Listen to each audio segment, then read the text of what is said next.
맥주 감사절을 지냅니다. 우리 정옥진 장로님, 김재미 권사님 다음 주에 보리떡 섬기시는 거 잊지 않으셨죠? 좌우간 맥주 감사절 하면은 우리 장로님 네 분이 지금까지 보리떡을 주문해서 나누면서 그것도 한두 개가 아니야. 막 퍼주듯이 이렇게 만들어서 이렇게 우리에게 주셔서 그 보리떡을 집에 가서 먹기도 하고 그렇게 합니다. 참 감사합니다. 항상 우리 장로님과 권사님 생각할 때에 이 맥주 감사절에 또 감사는 감사가 이렇게 있는 것을 이제 생각을 합니다. 그런데 우리 맥주 감사절 맞이하면 우리 머릿속에 뭐가 떠오르죠? 얼마를 헌금해야 되는가? 여러분, 이번 맥주 감사절에 얼마나 헌금하시려고 하십니까? 그런데 우리가 생각을 해야 할 것은요, 뭐냐라고 할 때에 우리가 무엇을 감사해야 할 것인가 라고 할 때에 여러분, 우리가 좀 성경대로 했으면 참 좋겠어요. 맥주 감사절, 왜 맥주 감사절을 정하시고 맥주 감사절을 지내라고 하신 것일까요? 또 이 맥주 감사절이요, 언제냐라고 할 때 미를 추수하고 난 다음이거든요. 그러니까 이 맥주 감사절은 우리 달력으로 한 5월과 6월 정도에, 그런데 우리는 7월 둘째 주로 이렇게 정해서 이제 맥주 감사절을 드립니다. 그런데 왜 연말 12월 추수 감사절이 아니라 이 꼭 절반 정도 지날 무렵에 감사하게 하셨는가? 여기서 우리는 이걸 생각해야 됩니다. 여러분과 제가 본문을 읽으면서 감사가 목적인가? 아니면 다른 어떤 것을 말씀하시기 위해서 그런 것인가? 이걸 조금 저울질 좀 해봐야 됩니다. 그저 우리 머릿속에요, 감사, 맥주 감사, 아니 감사한 거 얼마 드려야 돼? 이번에 작년 대비 이렇게 하면 되겠다. 이게 아니라요, 성경이 원하는 게 있어요. 이 맥주 감사절 통해서는요, 하나님이 원하시는 하나님의 마음이 있어요. 오늘 우리가 이 말씀 속에서는요, 하나님은 감사를 어떻게 해라고 하신 것인가요? 하나님께서 너희에게 베푼 은혜가 무엇인지 그 은혜를 확인하라고 하신 말씀인가요? 어떤 면에서 보면요, 저희 맥주 감사절을 이렇게 보면서 묵상하면서 생각할 때에 우리가 1년을 지나면서 감사를 얼마큼 합니까? 살기 바쁘지 않습니까? 동동거리지 않습니까? 어떤 면에서 보면은 모든 것이 있는데도 불구하고 오늘 우리는 필요라고 하는 이상한 것이요, 우리의 그 심정, 우리의 그 심령, 우리 신앙을 메마르게 해버려요. 그러다 보니까 1년을 살아감에 있어서 항상 이맘 때는 우리가 어떻게 공고함을 가져요. 꼭 이렇게 살아야 되나? 왜 이런 일이 내게 부딪히는 것인가? 다양한 그 생각 속에 우리 머리가 복잡해져요. 근데 이럴 때 하나님은 감사해라 하고 말씀하시지 않습니다. 잠깐 너 그 자리에 멈춰서, 그리고 네가 내게 받은 은혜가 뭔가 한번 새하려 봐. 뭔가 내가 살아가는 삶의 과정 중에서 스톱. 그리고 생각해봐. 뭘? 내가 받은 은혜가 어떤 것인지 그 은혜 생각을 해봐. 그래서 저는 맥주 감사절을 보면은요, 감사보다도 은혜를 은혜되게, 그리고 은혜를 은혜되게 하는 사람이 자연스럽게 감사를 한다, 그 이야기입니다. 그러므로 오늘 우리가 이 맥주 감사절을 맞이해서요, 이 맥주 감사절에 담긴 의미가 뭔가 세 가지를 살펴볼 텐데, 그 첫째가 무엇을 드려야 하느냐? 두 번째가 왜 드려야 하느냐? 세 번째가 어떻게 드려야 하느냐? 이걸 살펴보고자 합니다. 그 첫째가 여러분 무엇을 드려야 합니까? 이미 말씀드린 것처럼 하나님은요 예물을 드리기 원하는 것보다도 우리의 마음을 드리기를 원하신다라고 하는 것을 오늘 본 말씀을 통해서 우리가 확인해 보는 거예요. 정말 우리가 감사절만 되면은 얼마 드려야 할까? 얼마 드려야 할까? 이 생각 때문에 조금 궁색한 그런 부분도 보이기도 합니다만은 하나님은요 없어서 바치라고 하는 것입니까? 천지를 누가 만들었습니까? 그걸 경영하시는 분이 누구십니까? 오늘 우리에게서 복락을 주시는 그분이 누구십니까? 그러므로 여러분과 제가 알아야 할 것은 하나님의 마음입니다. 하나님은요 내가 얼마를 드렸느냐 무엇을 드렸느냐 이것을 보시는 분이 아니라 어떤 마음으로 드리느냐. 10절 한번 보시기 바랍니다. 10절에 보면 내 하나님 여호와께서 내게 복을 주신 대로 은혜입니다. 내 힘을 헤아려 자원하는 예물을 드리고, 자원하는 예물이 뭐죠? 네가 은혜를 안다고 한다면 은혜에 합당한 내 모습이 자연스럽게 나올 것이다 라고 하는 이야기거든요. 그러면 이 말은 억지로 얼마 드릴까 이게 궁색하면서 하나님 앞에 네 속을 보이지 말라는 것입니다. 너 은혜가 뭔 줄 아니? 너 은혜가 뭔 줄 아니? 그 은혜를 깨달았니?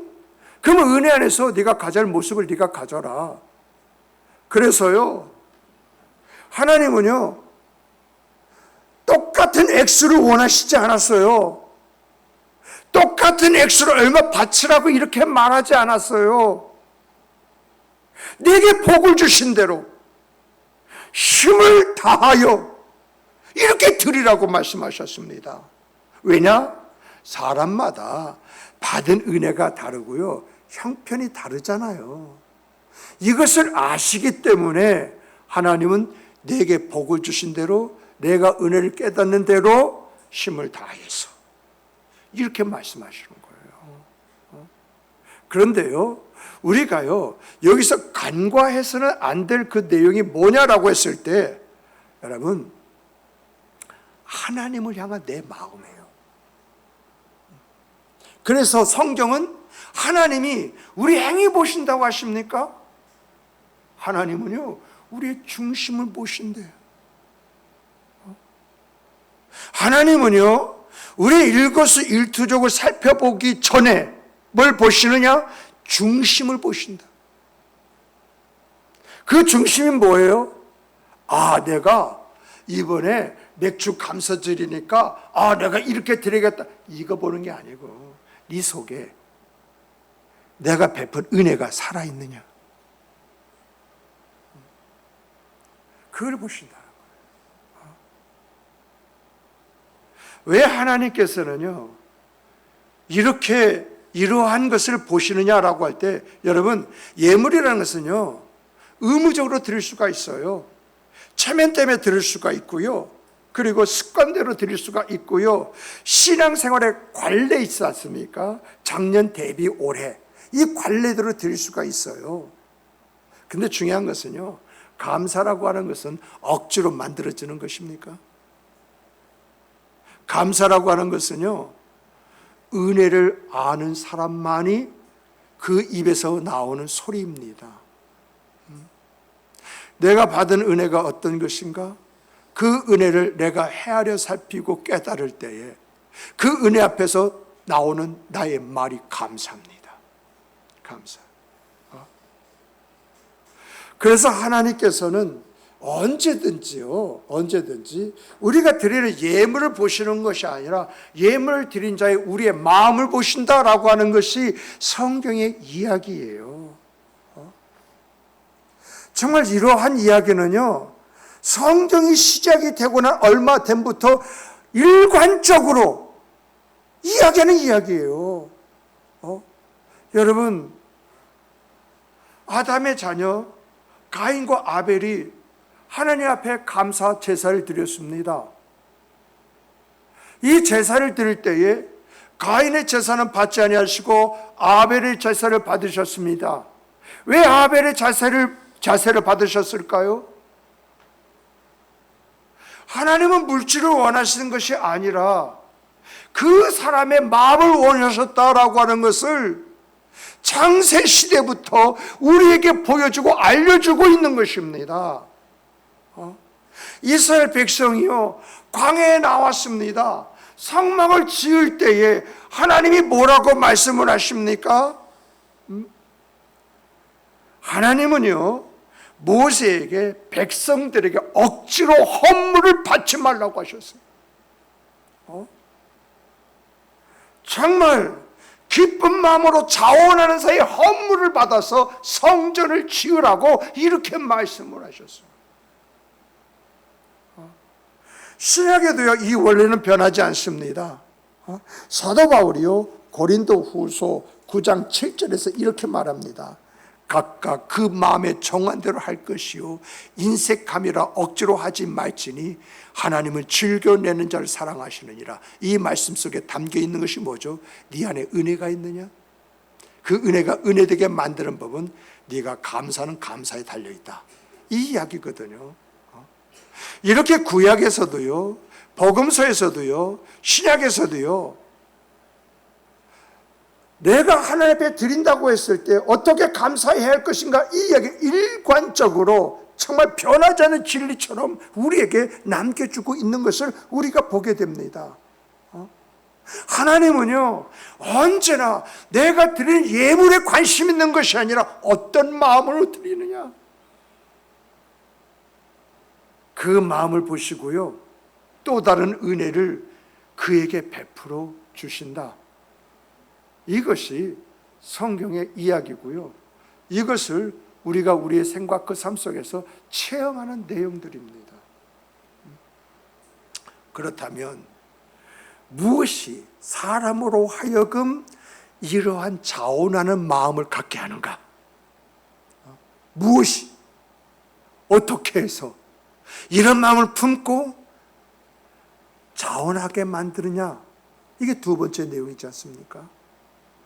여러분, 그 다음 여기에 대한 대답은요, 12절에 있습니다. 12절 보니까 너는 애굽에서 종 되었던 것을 기억하고, 좀 이해가 안 되는 귀한 말씀을 하셔요. 지금까지 추수에 관한 이야기를 하시다가 갑자기 너 애굽에서 종살이 했던 거 그거 기억해, 이렇게 말씀하시는 거예요. 왜 이런 말씀을 하시는 것입니까? 하나님은요, 이스라엘 백성이 거둔 곡식보다도 그들이 그 곡식을 거두게 하는 배경, 이 은혜가 있었기 때문에 너희들이 이 곡식을 거두게 된 것이라고 하는 이것을 일깨워 주시기 위해서 애굽에서 종살이 했던 것을 기억하라고 이렇게 말씀을 하시는 거예요. 정말 너희가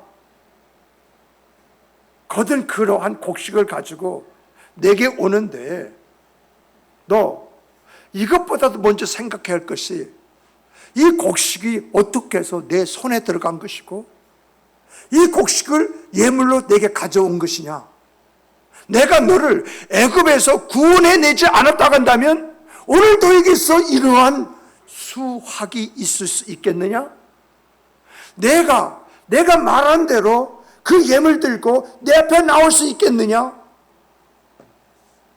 그러면 네가 생각해야 할 것은 내가 너를 애굽에서 구원해냈다고 하는 것이다. 이걸 기억해라. 이 은혜를 생각해라. 이 은혜에서 오늘이 있다고 하는 그 사실을 명심해라. 바로 그것을 여기에서 이야기하고 있는 것이거든요. 여러분, 감사의 시작이라고 하는 것은요, 많이 가져서 생기는 것이 아니라 하나님의 은혜가 내 안에 살아있을 때에 그 은혜 앞에서 뜨겁게 눈물을 흘리면서 감사합니다, 은혜였습니다라고 고백하게 되어지는 것이고, 이런 감사를 알고 이런 은혜를 아는 사람이 자원하는 심령으로 하나님 앞에 드려진 그 예물을 하나님 기뻐 받으신다. 이게 성경의 이야기잖아요.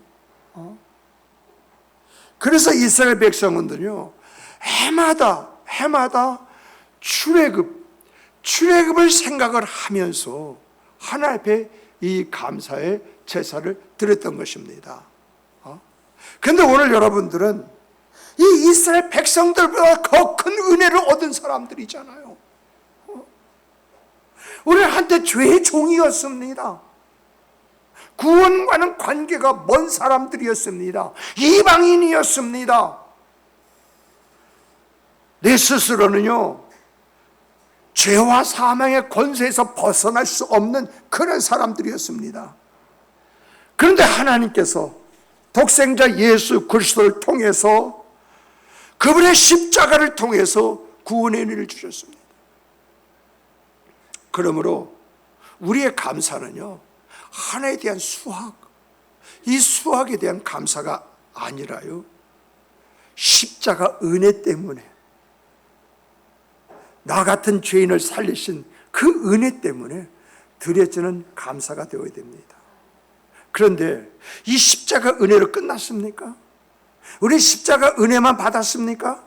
아니잖아요. 77절을 오순절이라고 말을 하고, 그 오순절날 약속하신 성령이 우리에게 왔습니다. 성령이 어디 계십니까? 성령에 대해서 이야기할 때 우리의 영과 더불어 우리의 영 안에 계시다는 것입니다. 이렇게 우리 안에 계시면서 내가 구원을 받았느냐 받지 못했느냐, 그 구원의 확증을 갖게 하시면서 우리로 어떤 확신을 갖게 했느냐, 나로 하여금 하나님의 아들이라는 확신을 갖게 만드시는 거잖아요. 이 은혜가 얼마나 큽니까? 죄에서 구원해 주신 것이 아니라 그 구원의 확증을 위해서 보혜사 성령, 그 성령은 아버지의 영이고 우리 주 예수 그리스도의 영이라고 하는 그 영을 부어주심으로 인하여 내가 하나님의 아들로서의 아름다운 생과 삶을 살아가고 미래 하나님의 나라를 꿈꾸면서 소망 가운데 살아가는 그런 사람이 되었다는 이 사실, 이것보다 큰 은혜가 어디 있느냐라고 하는 것입니다. 그래서 사도 바울은 이렇게 말합니다. 로마서 8장 23절을 보면은 성령의 처음 익은 열매를 받은 자라고 말합니다. 이 말은 뭐냐라고 할 때, 우리가 장차 하나님께서 구원하실, 그 완성하실 그 구원의 영광, 이 영광을 맛보게 하시기 위해서 성령을 우리에게 주셨다는 것입니다. 그래서 성령이 충만하면 은혜가 보이지 않습니까?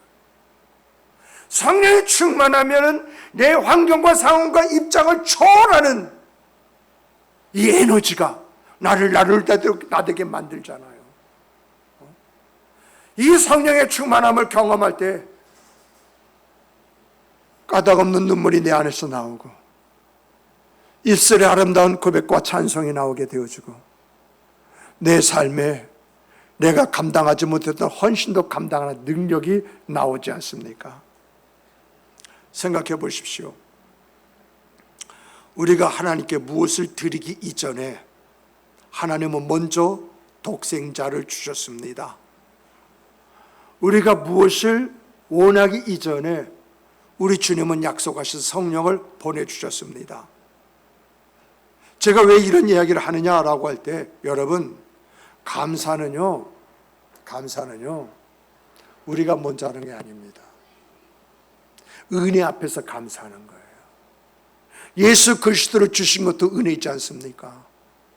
보혜사 성령이 내 안에서 나의 주인이 되어서 소망 가운데 하나님의 나라를 바라보며 살아가게 하신 것, 이것도 은혜이지 않습니까?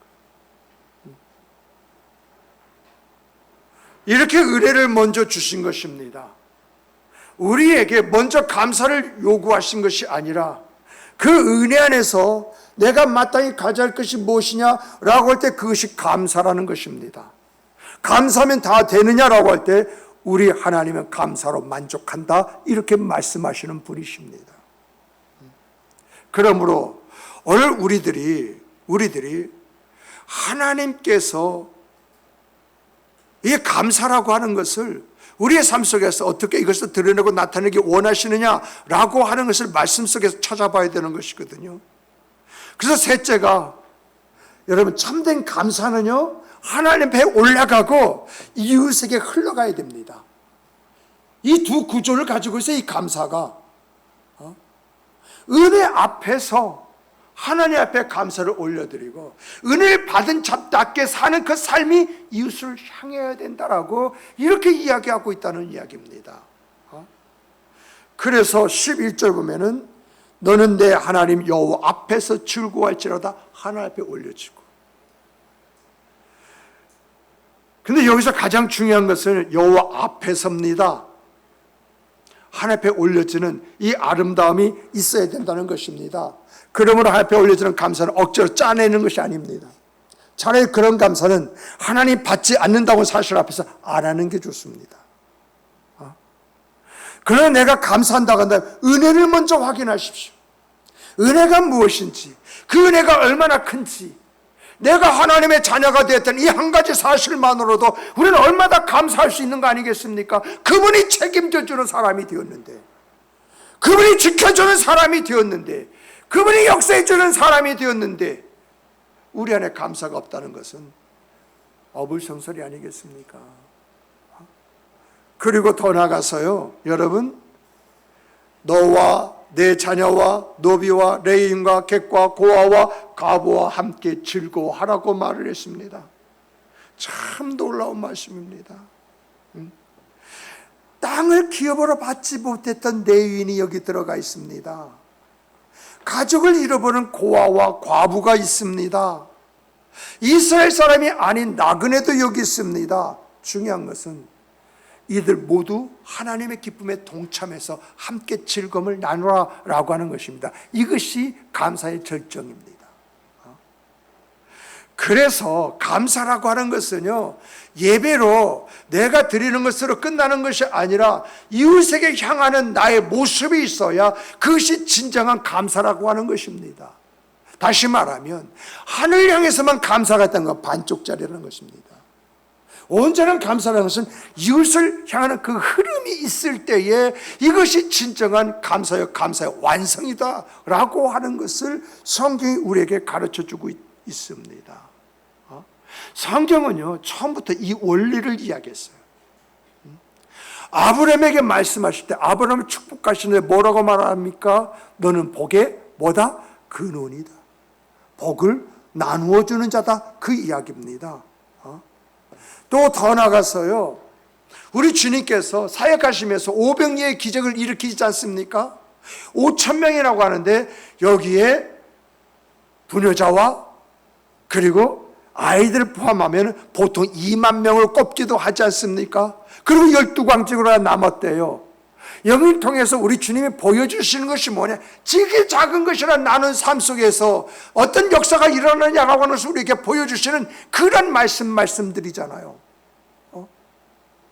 그리고 초대교회 때 여러분 떡을 뗐습니다. 서로의 피를 채워줬습니다. 놀라는 부흥의 역사가 교회 안에 일어나지 않습니까? 굶주린 사람이 왔습니다. 정에 굶주린 사람이 왔습니다. 사랑에 굶주린 사람들이 왔습니다. 이런 사람이 만족을 가지고 정착했던 것이 초대교회의 모습이 아니겠습니까? 오늘 우리도 마찬가지입니다. 하나님이요, 우리에게 건강을 주셨다고 한다면 그 건강은 누구를 섬기도록 주신 것은 아닐까요? 물질을 주셨다고 한다면 누군가 어려운 이웃을 돌보라고 주신 것은 아닐까요? 시간을 주셨다고 한다면 뭔가 외롭고 힘들어한 사람들과 같이 동무하라고 주신 것이 아닐까요? 믿음을 주셨다고 한다면 무언가 복음을 증거하는 사람이 되라고 그 믿음을 주신 것은 아닐까요? 여러분, 하나님께 받은 은혜가 우리 안에만 머문다면 그것은 온전한 감사가 아니라고 성경이 이야기하고 있습니다. 그것이 내 가정으로 흘러 들어가고요, 그것이 교회를 세우는 능력이 되어지고요, 그것이 이웃과 함께 더불어 살아가는 관계로 발전하고요, 세상에 드러나고 나타냈을 때에 내 감사는요, 하나님이 기뻐하시는 열매가 되어주는 것입니다. 이게 성경의 이야기예요. 말씀을 뵙겠습니다. 사랑하는 성도 여러분, 맥추절은요, 한 해 첫 열매를 드리는 그런 절기지만은 그 중심에 우리가 기억해야 할 것, 잊지 말할 것은 하나님은요, 너희가 출소한 것을 먼저 내게 가져오라 라고 하는 말보다도요, 출애굽을 기억하라고 말했습니다. 이 출애굽이 있기 때문에 너희가 있는 것이고, 너희가 이런 수확을 거두게 된 것이고, 너희가 예물 들고 내게 나오게 된 것이라는 것입니다. 우리에게는요, 뭐가 있습니까? 십자가가 있고 주 성령이 있습니다. 이 십자가와 주 성령으로 말미암아 하나님의 자녀가 되었습니다. 그래서 내가 죄와 허물 속에 있다 할지라도 아버지하고 눈물 한번 찔끔 흘리면은 달려오신 분이 우리 하나님이라고, 우리가 그런 사람이라고 이렇게 말을 하고 있습니다. 생각해 보십시오. 우리가 진정으로 감사할 수 있는 것은 하나님이 우리를 먼저 사랑하셨기 때문에 감사할 수 있는 것이 아니겠습니까? 우리가 무엇인가 하나님 앞에 드릴 수 있는 것은 하나님이 독생자 예수 그리스도를 우리를 위해서 십자가 내주었기 때문에 그런 것이 아니겠습니까? 우리가 오늘 우리의 신앙생활 속에서 기뻐할 수 있는 것은 하나님이 성령을 보내주셔서 우리 안에서 역사하신 역사로 말미암아 내가 기뻐하고 즐거워하고 감사하고 찬송할 수 있는 거 아니겠습니까? 그러므로 감사절, 특별히 이 맥주 감사절은요, 내가 하나님 앞에 무엇을 드리는 날이라, 그래서 머릿속으로 숫자를 계산하기보다는 하나님이 내게 베푼 은혜가 뭔가, 메말라가는 이 세상 속에서 1년의 이 중반, 이 속에서 내가 좀 깨어있고 회복되고 아름다움을 갖기 위해서 내게 주신 은혜가 뭐냐? 그 은혜를 헤아려보는 축복된 여러분이 되시길 주님의 이름으로 축원합니다. 정말 은혜가 뭐냐? 은혜가 뭐냐? 그 은혜 앞에서 감사할 때 그 감사가 진정한 감사가 되어지고, 그 은혜가 있기에 감사해서 무엇인가 내가 나눌 수 있는 사람을 찾아서 그에게 내가 받은 바 은혜, 그리고 그 안에서 나눈 감사, 이런 부분을 가질 때에 하나님은 내 생과 삶을 열매 맺는 자로 이렇게 인정해 주시지 않겠습니까? 열매 맺는 자. 그것은 내가 무엇을 크게 해서가 아니라 내가 그런 흉내만 내도 그 흉내를 열매 맺은 것으로 봐주신 하나님이라고 그러지 않습니까? 내가 예수를 구세주로 믿고 그냥 믿음으로 고백만 했을 뿐인데 의롭다 여기신 것처럼 하나님은 내가 감사했던 그 모습만 가져도 정말 온전하게 감사하는 은혜를 아는 자로서 이렇게 인정해 주시는 하나님이십니다. 정말 이 하나님을 알고 하나님 앞에 내 모습을 가지고 내 모습 속에서 의로 인정받는 아름다움이 또 하나님의 은혜가 부어지는 것으로 이어지는 역사가 있기를 주님의 이름으로 축복합니다. 축복합니다. 우리 다 같이 주시는 말씀 가지고 기도하도록 하십시다. 정말 말씀 앞에서 하나님,